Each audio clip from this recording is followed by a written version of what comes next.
Huwag matakot sa mga taong prangka at masungit. Mas matapot ka sa mga nagpapanggap na mabait. Yun pala ay plastic.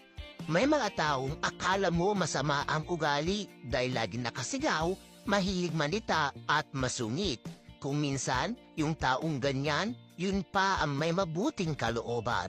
Kesa sa mga taong animo ang hair kung kumilos, pero ang totoo, sila pala ang may masamang ugali. Maganda maging kaibigan ang mga taong prangka at masungit kaysa sa mga taong patalikod kung tumira at kung umasta, pabida. Lahat tayo may bad attitude pero hindi ibig sabihin nun masama ka ng tao. Di tulad ng iba dyan, kunwari mabait lang pag may kailangan at pag napapakinabangan yung isang tao.